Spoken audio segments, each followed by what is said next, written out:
ಹೆಣ್ಣಿಗೆ ಸ್ವಿಚ್ ಹಾಕೋರ್ ಬೇಕು, ಗಂಡಿಗೆ ಬೆಳಕು ಕೂಡ ಬಲ್ಪ್ ಬೇಕು. ಮದುವೆ ಆದ್ಮೇಲೆ ಇಂಥ ಒಪ್ಪಂದದ ಮೇಲೆ ವಿದ್ಯುತ್ ಹರಿತಾನೇ ಇರುತ್ತೆ. ಹೌದು, ಈ ವಯಸ್ಸಲ್ಲಿ ಸ್ಟ್ರೆಂತ್ ಹೇಗೆ? ನೀವು ಜ್ವರ ಬಂದ್ರೆ ಏನ್ ಮಾಡ್ತೀರಿ? ಮಾತ್ರೆ ತಗೋತೀನಿ. ನಾನು ಅಷ್ಟೇ, ಮಾತ್ರೆ ತಗೋತೀನಿ. ತಗೊಳ್ಳಿ. ಯಾಕೆ? ತಗೊಳ್ಳಿ ಹೇಳ್ತೀನಿ. ಸಾಫ್ಟ್ ಆಗಿದೆ. ಖರ್ಚೀಫು? ಕೆಲವು ಹೆಂಗಸರು 4,000 ರೂಪಾಯಿ ಸೀರೆಗೆ 40 ರೂಪಾಯಿ ಬ್ರಾ ಹಾಕೊಂಡಿರ್ತಾರೆ, ಗೊತ್ತಾ? ಏನ್ ಶಾನ್ ಬೋಗ್ರೆ, ಆ PG ಓನರ್ ಹೆಂಡ್ತಿ ಎಷ್ಟು ಟೈಟಾಗಿ ರವಿಕೆ ಹೊಲಿಸ್ಕೊಂಡಿದ್ದಾಳ. ಈ ಮಸಾಲೆ ದೋಸೆ ಸಿನಿಮಾದಿಂದ ಅರ್ಧಕ್ಕೆ ಹೊರಗಡೆ ಹೋಗಿದ್ದಾಳಲ್ಲ ಆ ಚಿತ್ರನಟಿ ಸೌಮ್ಯ, ಅಯ್ಯಮ್ಮ ಹೆಂಗ.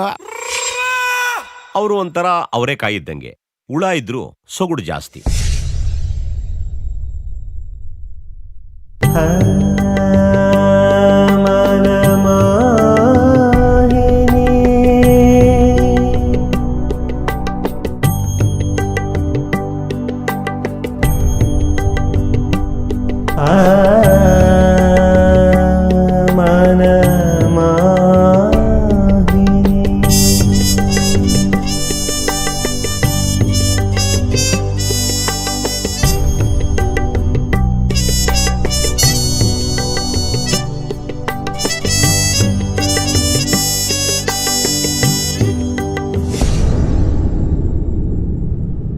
ನಮಗೆ ಜಡೆ ಇಲ್ಲ ತೊಡೆನ ನೋಡಿದ್ರೆ ಸ್ತಬ್ಧರಾಗ್ಬಿಡ್ತೀವಿ.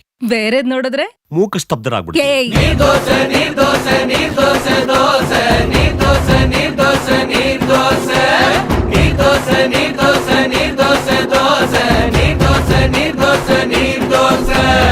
ಇವ್ರಿಗೆ ಉದ್ದಿನೊಡೆ ತಿಂದ್ರೆ ಉಪ್ಸ ಬಂದ್ಬಿಡುತ್ತೆ, ಹಾಗಾಗಿ ಅವಾಗ ದಮ್ಮುಡಿತಾರೆ.